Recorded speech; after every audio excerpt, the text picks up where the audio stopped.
Ibu, jemaat yang diberkati Tuhan, kita akan membaca dan merenungkan sabda Tuhan. Karena itu mari kita berdoa. Bapa di surga, kami bersyukur untuk cinta-Mu. Kami boleh merasakan kehadiran-Mu saat ini. Dalam perayaan Natal bersama Komisi Bapa Klasis Payiti. Kehadiran-Mu saat ini menggugah kami untuk bersama-sama membaca dan merenungkan sabda-Mu. Karena itu Roh Kudus-Mu yang ada pada kami, biarlah memampukan kami untuk tidak hanya membaca dan merenungkannya, tetapi melakukannya dalam hidup kami setiap hari. Bersabdalah ya Tuhan, di dalam Yesus Kristus kami berdoa. Amin. Yang menjadi nats perayaan Natal kita di tahun 2025. Matius pasalnya yang pertama ayat 21 sampai 24. Bacaan yang kedua terambil dari kitab Kolose pasal 3 ayatnya yang ke-21. Saya akan membaca bagian firman Tuhan ini bagi Bapak Ibu sekalian. Matius pasalnya yang pertama ayat 21 sampai 24. Ia akan melahirkan anak laki-laki, dan engkau akan menamakan dia Yesus, karena dialah yang akan menyelamatkan umatnya dari dosa mereka. Hal itu terjadi supaya genaplah yang difirmankan Tuhan oleh Nabi. Sesungguhnya anak darah itu akan mengandung dan melahirkan seorang anak laki-laki, dan mereka akan menamakan dia Immanuel, yang berarti Allah menyertai kita. Sesudah bangun dari tidurnya, Yusuf berbuat seperti yang diperintahkan malaikat Tuhan itu kepadanya. Ia mengambil Maria sebagai istrinya. Kolose pasalnya yang ketiga ayatnya yang ke-21. Hai bapak-bapak, janganlah sakiti hati anakmu, supaya jangan tawar hatinya. Demikian bacaan firman Tuhan. Yang dikatakan berbahagia adalah setiap kita yang tidak hanya membaca firman Tuhan dengan baik, tidak hanya mampu merenungkan firman Tuhan secara tepat, tetapi yang juga mampu melakukan sabda Tuhan ini dalam hidup setiap hari. Bapak Ibu Shalom. Kami prehoar kami sering menyapa sebelum firman Tuhan ini dikumandangkan. Jemaat Tuhan diberikan kesempatan untuk senyum dulu. Senyum dulu pada saya dulu. Setelah itu baru ke samping kiri kanan. Senyum ya. Dengan cara masing-masing mau buka gigi, mau tutup mulut juga tidak apa yang penting senyum saja. Ya, sudah samping kiri kanan, sekarang buka belakang. Sedikit menoleh karena waktu-waktu Natal perayaan Natal ini banyak sekali kita yang sudah berayaan masa Tuhan ya, kolesterol berganti dengan mana perayaannya. Sama juga kita di Prehoan, ini menjadi kali terakhir kami merayakan Natal. Di setiap komisi di Prehoan ini hampir sebagian merayakan Natal bersama. Puji Tuhan, kali ini Komisi Bapak Jemaat Prehoan menyambungkannya dengan perayaan Natal bersama Klasis Payiti. Dan tadi juga saya mendapatkan informasi dari Vikaris Ratna ya, Vikaris tahap 1 di Jemaat Prehoan. Terima kasih selalu mengingat Prehoan ya, selalu datang kalau terima SK ada bersama di sini. Bahwa hari ini juga Bapak Mama perayaan Natal bersama Komisi Bapak se-wilayah Sumba Barat. Yang menutup kemungkinan kita boleh Sumba Timur akan juga ada perayaan bersama Komisi Bapak. Yang saya mau katakan adalah kalau selama ini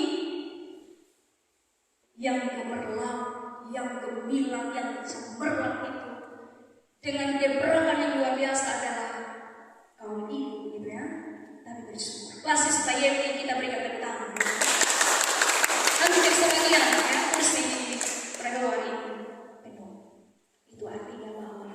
semua kita diberikan hati untuk memiliki waktu untuk Tuhan. Karena itu dalam perayaan Natal bersama ini, tema yang diberikan kepada kita, peranan Bapa dalam menyatakan kasih bagi keluarga. Bapak Mama yang diberkati Tuhan, jika kita berbicara tentang sosok seorang Bapa, seringkali yang terlintas dalam pikiran kita, Bapa itu adalah seorang figur yang kuat, seorang figur yang tegar. Jadi kalau kita mengingat kembali, kalau kita punya anak laki-laki, kalau dia menangis, kadang kita bilang, coba menangis. Laki-laki tidak menangis. Sudah ada dalam pola kita, dalam pikiran kita, bahwa laki-laki itu adalah sosok yang sekali lagi kuat, tegar, bekerja keras, jarang mengeluh, tetapi juga sering diam. Mengapa saya mengatakan demikian? Karena kadang banyak bapak-bapak kurang pandai mengungkapkan kasih itu dengan kata-kata, tetapi menunjukkan kasih itu lebih kepada tanggung jawab, bahkan juga pengorbanan. Karena itu dalam ibadah saat ini, dengan tema yang diangkat ini, memberikan saya dan Bapak Ibu sekalian kesempatan untuk melihat kembali makna menjadi seorang Bapa menurut kehendak Allah. Di balik kisah besar tentang kelahiran Yesus, ada sosok yang seringkali kita renungkan. Sosok seorang laki-laki yang kemudian menjadi seorang Bapa yang sederhana. Seorang Bapa yang tidak banyak bicara, tidak terlalu banyak tampil di depan. Karena mungkin profesinya menjadi seorang tukang kayu. Tetapi kemudian perannya itu sangat menentukan kebahagiaan dan sukacita yang kita alami sampai dengan saat ini. Orang itu adalah Yusuf. Yusuf dalam bahasa Ibrani maupun Yunani diterjemahkan sebagai Yosef, yang memiliki arti Tuhan akan menambahkan atau semoga Allah menambahkan. Jadi kalau kita terjemahkan secara lebih luas, walau dalam sejarah kelahiran Yesus, Yusuf adalah sosok yang tidak banyak bicara, namun kehadirannya sesungguhnya menambah karya keselamatan Allah dengan wujud ketaatan. Kita tahu dengan pasti bahwa Yusuf yang disebut sebagai ayah dari Yesus, Yusuf ini bukanlah bapak biologis dari Yesus. Kita paham itu. Tetapi kemudian Allah mempercayakan kepadanya peran sebagai bapa yang menjaga, membesarkan dan menghadirkan kasih Allah dalam keluarga kecil di Nazaret.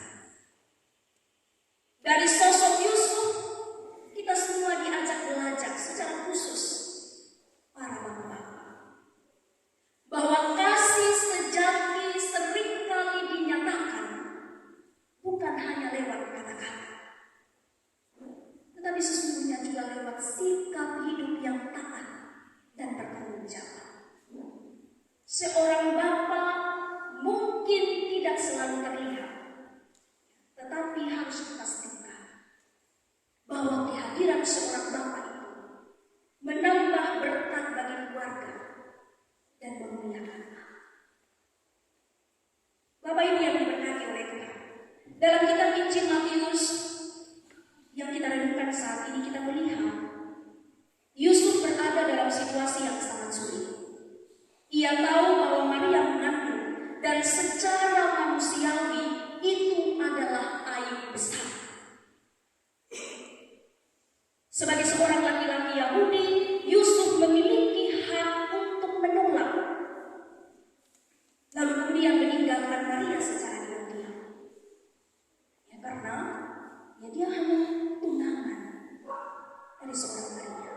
Kemungkinan kemudian ini bisa dilakukan. Namun di tengah kebingungannya, ketidakpastian yang dia alami, Allah berbicara kepada Yusuf melalui malaikat Tuhan dengan mengatakan bahwa anak yang akan lahir itu akan dinamai Yesus, sebab ia akan menyelamatkan umatnya dari dosa. Tentu kita merenungkan Bapak Ibu bahwa ini bukan hanya sekedar informasi yang didapatkan oleh Yusuf, tetapi sesungguhnya ini adalah panggilan. Allah sedang mengundang Yusuf untuk terlibat dalam rencana keselamatannya dengan satu syarat. Yusuf harus taat dan bertanggung jawab. Dan yang mengesankan adalah Yusuf kemudian tidak banyak bicara. Benar Bapak Ibu? Alkitab tidak mencatat perdebatan yang dibangun antara Yusuf dengan malaikat yang menjumpainya. Di sana tidak ada keluhan, tidak ada alasan dari seorang Yusuf untuk membantah. Lalu kemudian kita mendapati setelah bangun dari tidurnya, Yusuf melakukan seperti yang diperintahkan oleh Tuhan. Ia menerima Maria, menerima tanggung jawab sebagai seorang bapa, dan bersedia menanggung resiko sosial demi dan untuk menaati apa yang dikatakan atau apa yang menjadi kehendak. Disinilah kasih Yusuf menjadi nyata, yaitu kasih yang melindungi, kasih yang berani, kasih yang tidak mementingkan dirinya sendiri. Dalam artian, Yusuf menjadi seorang bapa yang menghadirkan kehadiran Allah dalam keluarga.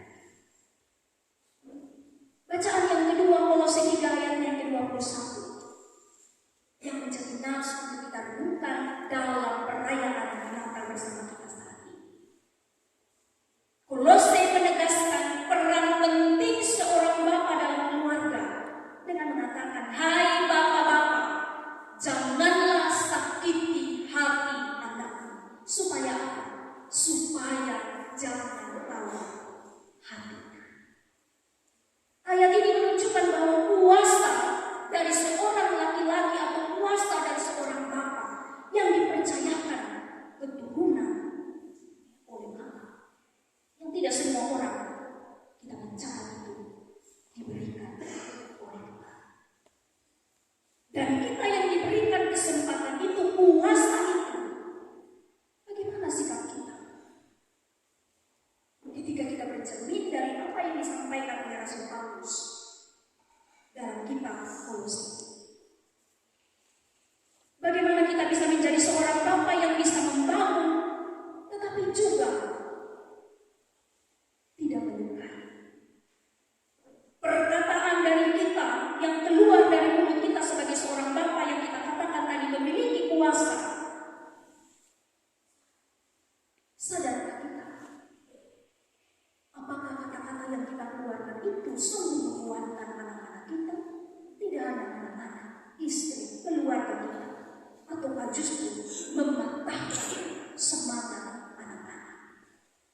Karena itu kasih bapa harus dinyatakan dengan cara yang membangun, bukan menekan, mendidik, bukan mematahkan. Dan kita bisa belajar itu dari sikap siapa? Sikap Allah.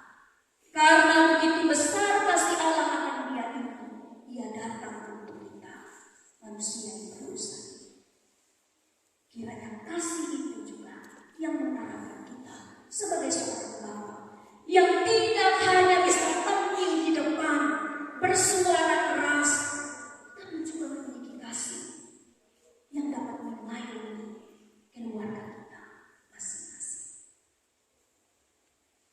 Bapak Ibu yang diberkati oleh Tuhan, firman Tuhan hari ini mengingatkan kita bahwa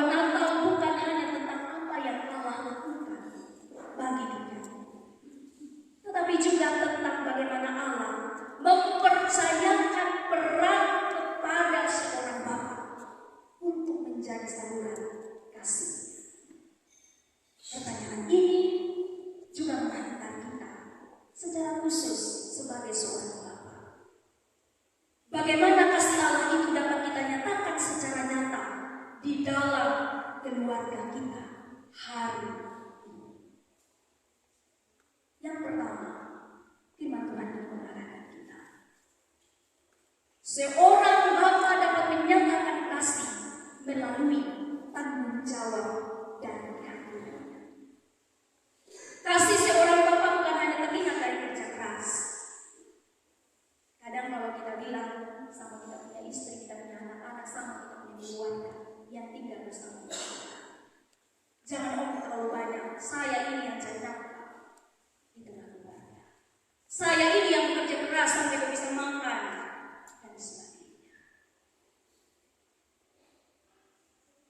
Kadang tugas dan fungsi kita hari-hari ini kita samakan dengan perjanjian lama. Sebagai seorang bapa yang memiliki kuasa yang sangat besar. Tetapi sekali lagi firman Tuhan saat ini, supaya jangan tawar hati anak-anakmu, jadilah seorang bapa yang mampu memberikan teladan yang baik untuk seperti tadi puji-pujian yang disampaikan kepada kita untuk kita lakukan berkat atas hubungan Anda. Pertama-tama Mas mengatakan, ketika seorang laki-laki, dalam hal ini seorang bapa, mampu hidup takut akan Tuhan yang di dalamnya ada kasih, apa yang didapatkan? Istrimu akan seperti ini dan itu, anak-anakmu akan seperti ini dan itu, hal baik semua yang disampaikan kepada kasih. Semua itu akan kita dapatkan kalau kita memiliki peran yang baik dalam menyampaikan kasih di tengah keluarga. Karena itu kita bersyukur dalam perayaan bersama kita saat ini. Firman Tuhan kembali menemukan kita dengan tema yang kita angkat. Bahkan dengan firman Tuhan yang telah disediakan oleh panitia. Mengawali tahun ini, kita diarahkan. Semua kebersamaan kita baik di atas basis maupun di atas jemaat. Sebagai seorang bapa, kita sudah mulai tahu bagaimana anak-anak kita juga melihat apa yang kita lakukan sebagai seorang bapa. Istri kita melihat. Jadi kita bisa membayangkan Bapak Ibu, kalau akhir-akhir ini di tahun-tahun sebelumnya banyak majelis jemaat yang mengatakan sudah mulai hitung warga jemaat kami di Bereho hari ini sudah hitung warga jemaat, baik yang laki-laki maupun perempuan. Banyak yang berkumpul, kok hanya perempuan yang setiap minggu itu dia punya kehadiran itu lebih meningkat daripada puji Tuhan. Mau komisi anak, komisi pemuda, komisi perempuan, komisi bapak, semua ada dalam anak-anak yang bersama untuk menyatukan diri dan memuliakan Tuhan. Karena itu kita perlu bersyukur untuk setiap hati yang terus Tuhan arahkan mencintai hadirat Tuhan, mencintai rumah Tuhan. Kalau bukan kita yang mengisinya, siapa lagi? Kalau bukan kita yang mengisinya, siapa lagi? Tidak ada. Anak-anak kita, mereka melihat apa yang kita lakukan. Demikian yang ditunjukkan oleh Yusuf. Bukan secara kebetulan Yusuf kemudian pergi mendapati Maria, bertanggung jawab untuk tanggung jawab yang Allah percayakan kepadanya. Dia pergi untuk menyatakan kepada kita bahwa tidak ada yang tidak mungkin ketika Tuhan mau memakai hati setiap orang untuk semuanya kepadanya. Karena itu Bapak Ibu yang dikasihi dan diberkati oleh Tuhan, hal kedua yang kita renungkan dari firman Tuhan ini, seorang bapa dapat menyatakan kasih dengan membangun, bukan menunggangi. Kolose 3 ayat 21 mengingatkan kita agar sebagai seorang bapa kita tidak menyakiti hati anak-anak. Teguran itu boleh ada, disiplin itu perlu dilakukan, tetapi ingatlah, kasih harus tetap menjadi dasarnya. Kiranya peristiwa Natal saat ini yang kita rayakan bersama dalam kesatuan di kasih ini mengingatkan kita bahwa Allah memakai seorang bapa sederhana seperti seorang Yusuf untuk menghadirkan kasihnya bagi dunia ini. Kalau Yusuf pun dipakai oleh Tuhan, kita akan dipakai oleh Tuhan. Selama merayakan kelahiran Yesus Kristus, tetaplah menjadi bapa yang bertanggung jawab, menjadi teladan iman, dan melalui keluarga kita kasih Kristus dan kemuliaan Allah